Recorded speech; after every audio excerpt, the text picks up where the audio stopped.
নিবেদন রবীন্দ্রনাথ ঠাকুরের রথযাত্রা।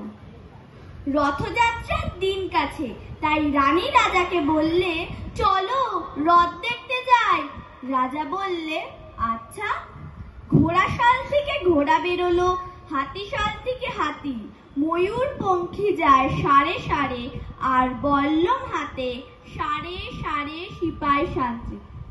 দাস দাসী দলে দলে পিছে পিছে চলল, কেবল বাকি একজন, রাজবাড়ির ঝাঁটার কাঠি কুড়িয়ে আনা তার কাজ।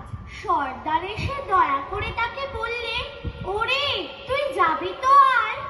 সে হাত জোর করে বললে, আমার যাওয়া ঘটবে না। রাজার কানে কথা উঠল, সবাই সঙ্গে যায়, কেবল সেই দুঃখীটা যায় না। রাজা দয়া করে মন্ত্রীকে বললে, ওকেও ডেকে নিও। রাস্তার ধারে তার বাড়ি। হাতি যখন সেইখানে পৌঁছলো, মন্ত্রী তাকে ডেকে বললে, ওরে দুঃখী, ঠাকুর দেখবি চল। সে হাত জোর করে বললে, কত চলবো, ঠাকুরের দুয়ার পর্যন্ত পৌঁছই এমন সাধ্য কি আমার আছে? মন্ত্রী বললে, ভয় কিরে তোর, রাজার সঙ্গে চলবি? সে বললে, সর্বনাশ, রাজার পথ কি আমার পথ?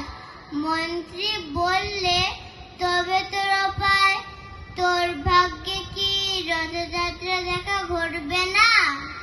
বললে, ঘটবে বই, ঠাকুর তো রথে করেই আমার দুয়ারে আসেন। মন্ত্রী হেসে উঠল, বললে, তোর দুয়ারে রথের চিহ্ন কই? দুঃখী বললে, তার রথের চিহ্ন করে না।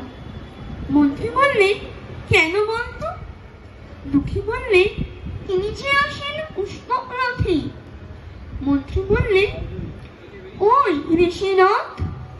দুঃখী দেখিয়ে দিলে, তার বাড়ির দুই পাশে দুটি সূর্যমুখী ফুটে আছে। নমস্কার।